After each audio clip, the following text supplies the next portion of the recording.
Hari ini Kak ini akan bicara tentang orang yang berintegritas bisa dipercaya. Apakah kamu orang yang bisa dipercaya?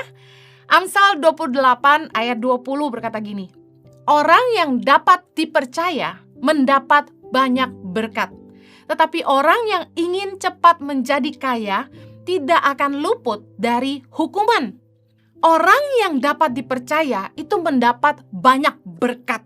Banyak kali orang tuh pengen diberkati, pengen jadi kaya, pengen sukses, pengen jadi besar, pengen di atas, pengen dipromosi. Tapi tahukah bahwa kesuksesan itu tergantung dari karakter kita.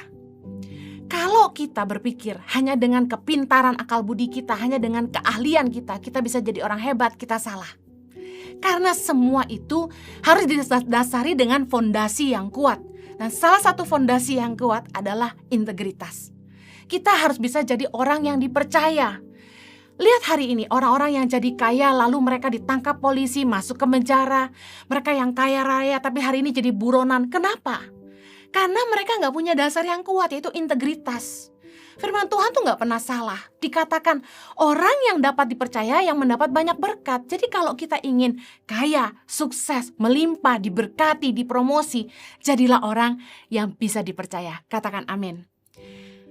Bisa tidaknya seseorang dipercaya itu dinilai dari 3 hal ini. Yang pertama, dalam hal-hal kecil. Yang kedua, dalam keuangan. Yang ketiga, dalam mengelola harta orang lain. Kita akan bahas sama-sama. Dapat dipercaya dalam hal-hal kecil. Little things matters. Lukas 16 ayat 10-12 bilang gini. Barang siapa setia dalam perkara-perkara kecil, ia setia juga dalam perkara-perkara besar.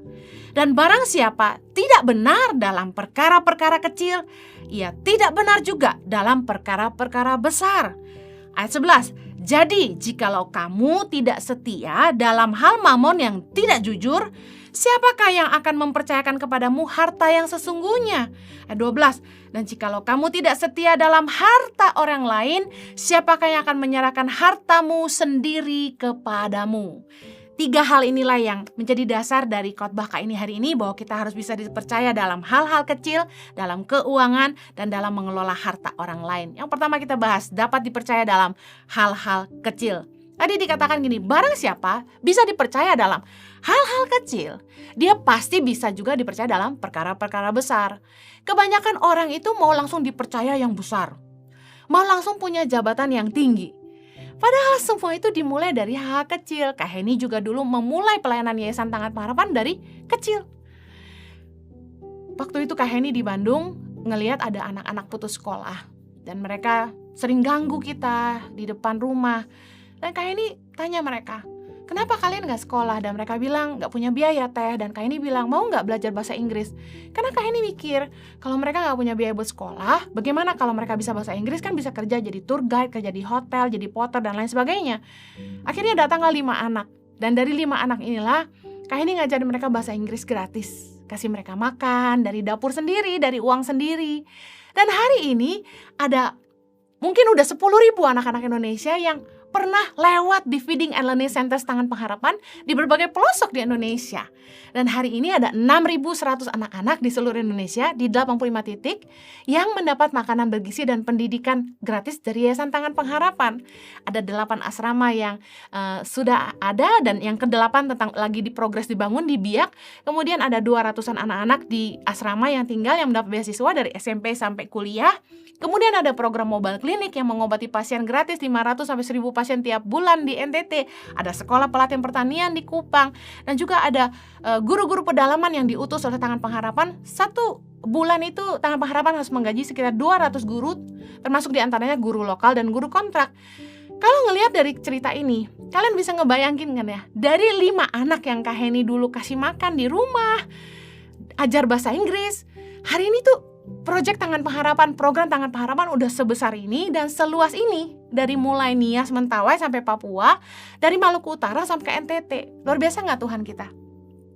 Semua itu dimulai dari hal-hal kecil. Jangan mimpi yang besar-besar kalau kamu gak bisa setia dalam hal-hal yang kecil. Contoh, belajar ngatur diri sendiri dulu sebelum bisa ngatur orang lain. Kamu rindu pengen jadi pemimpin satu hari nanti. Ayo belajar mimpin dulu diri sendiri. Bisa nggak disiplin? Bisa nggak bangun pagi? Bisa nggak memastikan kamu udah ngerjain tugas? Kamu udah nyelesain tanggung jawab kamu sebelum kamu diteriakin sama orang tuamu atau atasanmu? Bisa nggak kamu melakukan yang terbaik meski tidak disuruh-suruh dan tidak diawasi? Kalau kita pengen dipercaya perkara-perkara besar, kita mesti ingat bahwa little things matter. Kalau kita pengen dipercaya oleh keuangan yang banyak, setia dulu dong dengan keuangan yang kecil saat ini. Contoh, kalau kamu disuruh belanja, orang tua titip 200.000. Sisa sampai koin terakhir kamu harus balikin. Nota belanjanya harus diserahin. Banyak kali mama bilang misalnya, nak beli gula, beli kecap, beli ini. Oke, ini uangnya. Balik-balik. Hah? Kok tinggal segini? Iya, soalnya tadi aku beli taro, tadi aku beli malkis, tadi aku beli ini. Loh, udah izin belum? Nah, seringkali orang tuh gak dipercaya. Bukan karena perkara besar, tapi perkara kecil. Bisa tepat waktu gak? Bisa pegang omongan gak? Bisa gak ngerugiin orang? Dalam perkara-perkara kecil dulu deh. Kak Heni tuh cerewet banget kalau soal kamar mandi ya. Soalnya menurut Kak Heni gini ya, orang tuh banyak kali tuh gak consider banget gitu. Toilet itu kan toilet umum, bukan toilet pribadi. Kok bisa gitu gak mikir gitu bahwa abis ini akan ada orang lain yang make gitu. Nah, perkara kecil ya, contoh nih. Aduh, tisu gulung udah mau habis. Saya yang akan ngabisin. Kenapa gak dibuang selongsongannya yang kosong, terus ambil yang baru dan diganti supaya orang berikutnya bisa pakai. Tiap kali Kak Heni lihat tisu gulung tuh habis dan gak ada yang mau replace, gedek banget, kesel banget gitu. Dan kemarin ini di toilet gereja gitu ya, Kak Heni lihat ada orang tuh buang tisu bekas, maaf nih, di atas tong sampah, ditutupnya gitu. Why? Kenapa nggak masukin ke tong sampah gitu loh? Tinggal buka tutupnya, masukin. Geli gitu pegang ujung, kan di luar cuci tangan. Tahu nggak apa yang Kak Heni lakukan? Di dalam toilet sekecil itu nggak ada orang yang lihat, ya nggak sih? Dan itu sampah yang menjijikan, bekas, maaf, air kecilnya orang gitu. Tapi Kak Heni ambil, Kak Heni masukin ke tong sampah. Tangannya kotor dong ya, keluar cuci tangan berkali-kali. Selesai. Bisa nggak dipercaya dalam hal sekecil itu? Dimana kamu gak dapat pujian lo untuk itu, kamu gak dapat upah lo untuk itu, kamu bisa gak setia? Kalau dibayar untuk melakukan sesuatu, semua orang juga bisa. Setia yuk dalam perkara-perkara kecil. Dalam hidup ini Kak Heni belajar bisa dipercaya. Kak Heni pelayanan kemana-mana gitu ya. Kadang-kadang orang tuh suka nitip gitu, persembahan buat tangan pengharapan. Kalau Kak Heni gak salurin juga gak ada yang tahu. Tapi Kak Heni selalu berusaha bisa dipercaya. Apapun yang Kak Heni terima, Kak Heni salurkan. Kak Heni terima berapapun, Kak Heni salurkan. Kak Heni sertain buktinya. Ini ya udah ditransfer ya ke Yayasan Tangan Pengharapan ya. Kak Heni capture, kirim ke orang yang ngasih. Kita jangan berpikir orang kan percaya sama saya. Enggak gitu. Manusia tetap manusia. Kita harus bisa memperlihatkan bukti bahwa kita bisa dipercaya. Jangan berpikir bahwa pembuktian diri tuh harus dalam hal besar gitu. Justru Tuhan itu ngelihat kita dari keseharian kita. Apakah fokus hidup kita itu diri sendiri atau kita punya ruang buat orang lain? Karena kalau kita ingin jadi besar, kita ingin dipercaya jadi pemimpin, kita harus bisa jadi orang yang bisa dipercaya. Karena seorang pemimpin atau orang yang punya tanggung jawab atas orang banyak, dia harus punya ruang di hatinya untuk orang lain, gak cuma mikir dirinya sendiri. Kalau misalnya kita kerja di sebuah tempat dan kita pengen atasan itu mempromosi kita, pasti dia nilai dari hal-hal kecil dulu. Dia akan lihat kemampuan kita dalam, pertama, memimpin diri sendiri. Kita punya disiplin waktu nggak? Kita tuh orang yang bisa dipegang nggak perkataannya? Kita jujur nggak? Kita berintegritas nggak? Kita rajin kerja nggak? Mencapai target nggak? Kita peduli nggak sama perusahaan? Atau cuma mikir gaji doang? Kita mampu nggak menyelesaikan masalah keseharian? Nah, bicara soal masalah keseharian, yuk belajar yuk jadi problem solver. Kalau punya masalah, ada kasus konflik atau apapun yang harus diselesaikan dalam keseharian kita, yuk belajar berpikir jadi problem solver. Jangan melulu apa-apa lari ke pemimpin. Pak, ada masalah begini, gimana ya? Ayo belajar, menurut kamu harus gimana? Belajar mikir gitu. Karena kalau kita mau jadi pemimpin, kalau kita mau dipromosi, jadi atasan, kita tuh harus nyelesain masalah di bawah kita. Nah, kalau kita aja nggak bisa nyelesain masalah-masalah kecil yang keseharian yang sifatnya sebenarnya itu kecil banget dan masih harus lari ke pemimpin, harus lari ke orang tua. Lain ketika hal itu besar dan memang perlu orang tua tahu dan perlu atasan tahu. Selain gini, kita udah nyelesainnya lalu kita lapor ke pemimpin kita. Kita udah nyelesain dan kita lapor ke orang tua kita. Wajiblah terbuka juga sama atasan gitu. Atasan juga perlu kita punya masalah, tapi mereka juga mau lihat kedewasaan kita dalam menyelesaikan masalah, kemampuan kita sebagai problem solver. 1 Korintus 6 ayat yang kedua bilang gini, atau tidak tahukah kamu bahwa orang-orang kudus akan menghakimi dunia? Dan jika penghakiman dunia berada di dalam tangan kamu, tidakkah kamu sanggup untuk mengurus perkara-perkara yang tidak berarti? Kita mesti setia dalam perkara-perkara kecil. Kita harus bisa menyelesaikan masalah-masalah kecil, supaya kita bisa dipercaya Tuhan tanggung jawab yang lebih besar. Yang mau katakan amin. Yang kedua, orang yang bisa dipercaya itu teruji ketika dia bisa dipercaya dalam keuangan. Tadi firman Tuhan katakan, jikalau kamu tidak setia dalam hal mamon yang tidak jujur, siapakah yang akan mempercayakan kepadamu harta yang sesungguhnya? Nah, orang yang berintegritas gak mungkin ngambil yang bukan haknya, meskipun dia bisa ya. Gak mungkin nyuri yang bukan bagiannya, meskipun dia punya kesempatan. Orang yang berintegritas itu gak serakah. 1 Korintus 10 ayat 24 bilang gini, jangan seorang pun yang mencari keuntungannya sendiri, tetapi hendaklah tiap-tiap orang mencari keuntungan orang lain. Dalam hal uang, musuh besar kita adalah 1, keserakahan, ketamakan, dan cinta uang. Karena keserakahan, orang yang hanya selalu melulu cari keuntungan untuk dirinya sendiri, itu pasti membuat kita tuh jadi orang yang gak berintegritas. Kenapa? Orang yang serakah akan ngambil yang bukan haknya, mencuri yang bukan bagiannya, menindas yang lemah untuk keuntungan dirinya. Tega menipu sahabat sendiri, merugikan orang banyak, tega mengorbankan keluarganya sendiri. Dan udah pasti yang kayak gini tuh gak bisa dipercaya, karena gak punya tanggung jawabnya. Ibrani 13 ayat 5 bilang gini, janganlah kamu menjadi hamba uang dan cukupkanlah dirimu dengan apa yang ada padamu, karena Allah telah berfirman, aku sekali-kali tidak akan membiarkan engkau dan aku sekali-kali tidak akan meninggalkan engkau. Kita tuh gak perlu nolong diri sendiri dengan mencuri, karena Tuhan pasti menyediakan yang kita butuhkan. Waktu Kak Heni harus nyekolahin anak-anak Kak Heni, dan uang tuh gak ada. Kak Heni gak ngambil tuh uang yayasan, gak pernah ngambil uang yayasan buat nyekolahin anak sendiri. Padahal Kak Heni nyekolahin ribuan anak Indonesia ya kan. Tapi buat anak kandung Kak Heni sendiri, Kak Heni gak pernah ngambil uang yayasan untuk sekolah mereka. Kak Heni bergumul sama Tuhan. Kak Heni percaya bahwa Tuhan sanggup mencukupkan yang semua yang kami butuhkan. Meskipun mungkin harus nyicil, mungkin harus merendahkan diri dan datang ke sekolah dan bilang minta dicicil 12 bulan.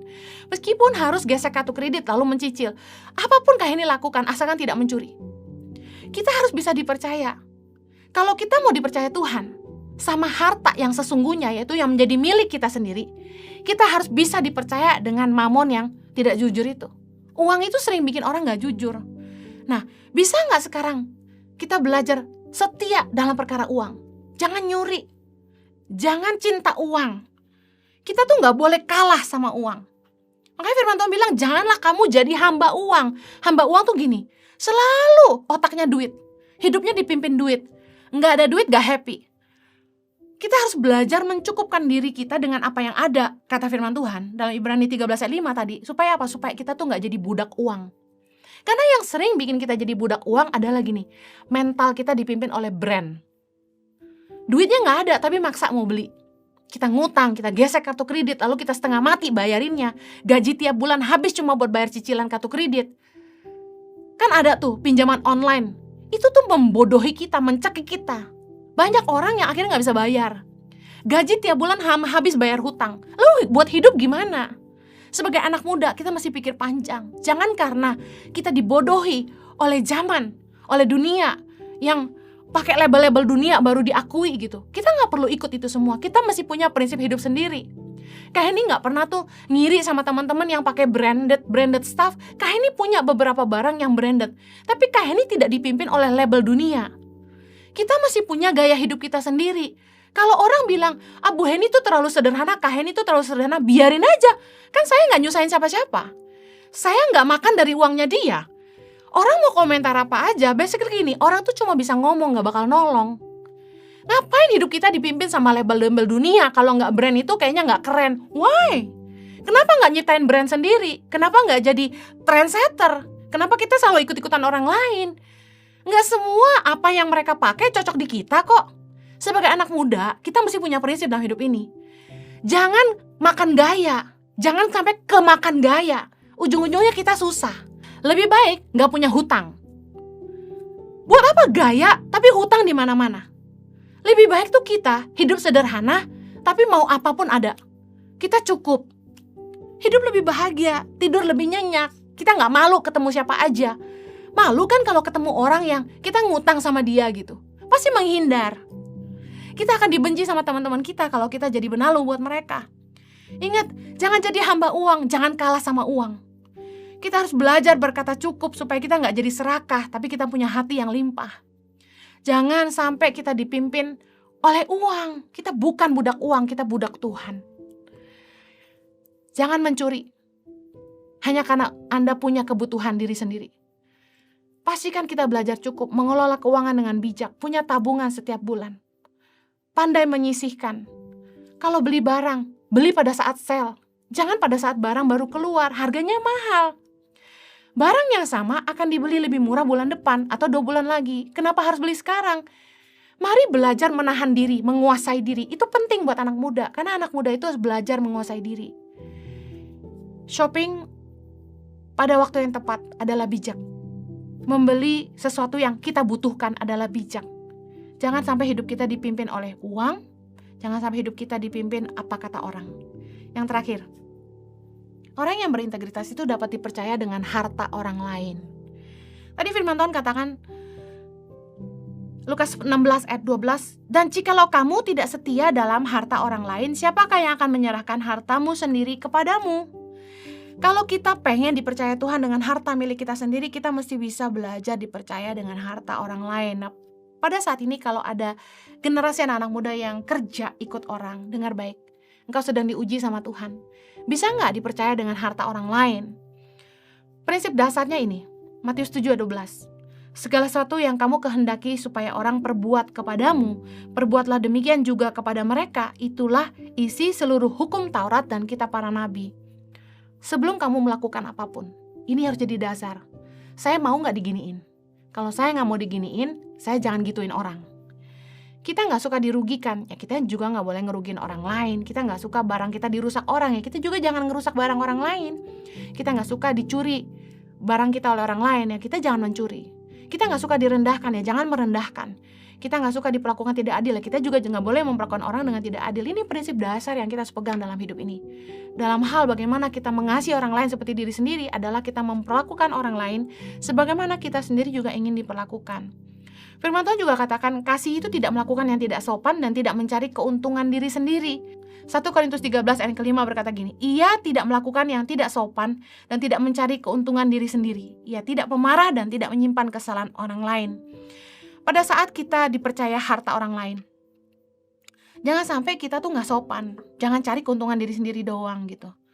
Waktu kita contoh dipinjemin motor atau dipinjemin mobil sama orang, ya kita harus jaga, kita harus rawat.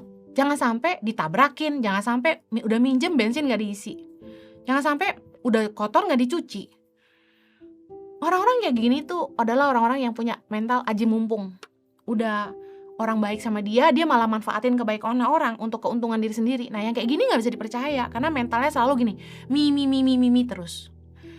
Gak mau berkorban, gak mau tanggung jawab. Sudah ditolong malah bohong, sudah diberi malah tidak tahu diri, sudah dibantu malah jadi musuh. Mentalitas orang yang selalu memanfaatkan kebaikan orang lain, itu adalah orang-orang yang tidak berintegritas gitu loh. Justru kalau orang tuh udah baik sama kita justru harus menjaga kepercayaan orang itu. Jangan pernah memanfaatkan hubungan. Orang yang berintegritas harus bisa dipercaya. Kak Heni mau tutup dengan kesaksian ini. Tahun 2006, Kak Heni dan Kak Jojo baru pertama kali tinggal di Indonesia dan dapat panggilan Tuhan untuk stay di Indonesia, melayani di Indonesia. Dan kami nggak punya mobil saat itu karena kami sedang berusaha menjual rumah kami di Australia, dan karena itu kami harus ngirit. Nah, kami belum bisa beli mobil dan akhirnya kami dipinjami mobil oleh seorang pengusaha. Waktu itu mobilnya mobil bekas Avanza. Nah, tiap bulan kan kita harus servis mobil. Nah, teman-teman di gereja bilang gini, udah servis aja di bengkel yang nggak usah Toyota gitu. Ini kan Avanza Toyota. Nggak usah di Toyota, mahal. Udah aja servis di bengkel yang ada gitu, lebih murah. Tapi Kak Heni nggak mau. Karena waktu kita servis mobil itu kan ada buku servis yang harus dicap sama tempat servisnya. Nanti satu hari nanti kan kita harus balikin gitu loh mobil itu ke yang punya. Jadi kayak ini mau track recordnya bener.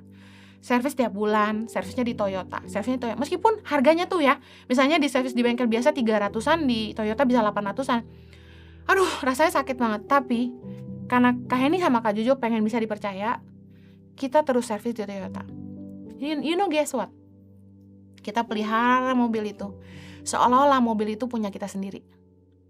Kita harus memperlakukan orang lain seperti itu, karena kita juga pengen kan kalau mobil kita dipinjam orang, kita juga berharap orang itu jaga mobil kita.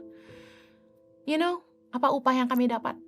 Orang yang bisa dipercaya mendapat banyak berkat. Amin. Kak Heni sama Kak Jojo akhirnya dikasih mobil itu sama yang punya. Mobil Avanza itu jadi milik kami sendiri. Itu jadi mobil pertama kami yang kami pernah punya di Indonesia. Jadi modal buat kami beli mobil yang selanjutnya. Tuhan tuh sangat baik, Dia setia. Kalau kita pengen dipercaya, kita harus setia dalam perkara-perkara kecil. Kita harus bisa disetia dalam keuangan. Kita harus bisa jadi orang-orang yang bisa dipercaya dengan harta orang lain. Kak Heni percaya, promosi datang dari Tuhan, berkat yang melimpah datang dari Tuhan, penyediaan Tuhan sempurna dalam hidup kita semua. Amen. Mari kita berdoa. Bapa di sorga, tolong kami supaya kami sungguh-sungguh belajar memahami arti integritas, yaitu menjadi orang-orang yang bisa dipercaya. Mampukan kami oleh kasih karunia-Mu, biar setiap firman yang ditaburkan boleh tertanam dalam hati kami yang subur dan berbuah dalam kehidupan kami, supaya nama Tuhan dipermuliakan dan hidup kami jadi berkat bagi sesama. Dan demi nama Yesus kami berdoa, Amen. See you next time. God bless you.